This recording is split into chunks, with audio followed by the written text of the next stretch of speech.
mas-uuliyiintani ka tirsan dowlad goboleedka Jubbaland ayaa maanta xariga waxa ay ka jireen goobo loogu talagalay in lagu keediyo kalluunka iyo sidoo kale xarumo baraflayaal taa oo loogu talagalay dadka danyarta ah ee barakacayaasha ah ee ku nool magaalada Kismaayo kuwaas oo xilliyadii hore ahaan jiray dadka loomaysata laakiin dhibaatooyinka dhanka nolosha oo soo food saartay darteed waxay noqdeen dad markaasi aan awood u lahayn in ay ku noqdaan shaqooyinkoodii gaarka ahaa ee kalluumaysiga si taas looga hortago ayaa maantay waxa dadkan loo dhisay xarumo markaasi loogu talagalay in ay ku keediyaan kalluunka iyadoona dhawaan la siin doono doomo ay ku soo kalluumaystaan ugu horreyn waxaa goobta hadalkooda ka soo jeedisay Ubax Xasan Cadood oo ka mid ah dadka barakacayaasha waxaana ay sheegtay in xilligan goobtan loo furay dadkan ay wax weyn ka bedeli doonto nolosha dadka barakacayaasha ah ee ku nool magaalada Kismaayo iyadoona si gaar ah ugu mahadcelisay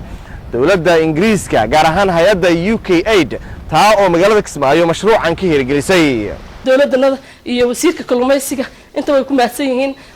dadkan barakacayaasha waxay u baahan yihiin dad kalluumaysi waxay ahaayeen waxay u baahan yihiin dad kalluumaysi ay arkeen marka waxay uga faa'iideysan karaan kalluumaysi baddaas dakhliganaga waad aragtay maasha Allah waxa ugu muhiimsan waa badanada in laga shaqaysto shaqo abuur u noqonaysaa maxay noqonaysaa ganacsi ay sameynayaan hadda waxaan sameeyay insha Allah inay hoteelada naga soo qaataan barafkan lama heli karo barafyada kale waxay leeyihiin dhanaan laakiin kan waa macaan waana qurux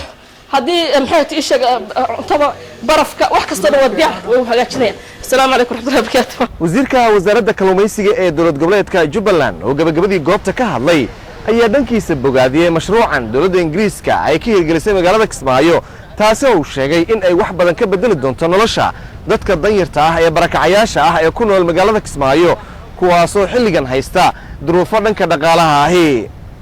laba warshadood oo aan ku talagalnay barakacayaasha ku degan xeebaha Kismaayo taas oo ugu talagalnay in baraf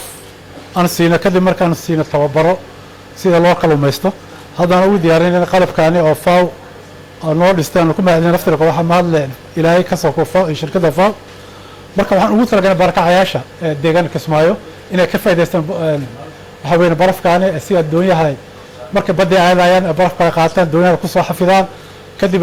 ganacsiga ay suuqa geeyaan iyagana ay ku noolaadaan oo xilli kuleel waa lagu jiraa labada warshadood iyana ugu talagalnay mashruuca faa naga qayb galay marka insha Allah taala waxaan doonayaa maalinta sabtigana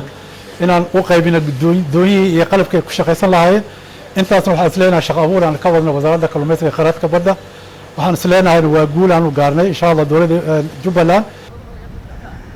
dhawaan waxaa la filayaa in dadkan loo qeybiyo agabyo kala duwan oo markaasi ay ku soo kalluumaystaan si markaasi ay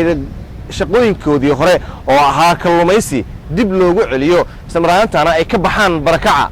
aadan maxamed salaad raadiyaha telefishinka qaranka magaalada Kismaayo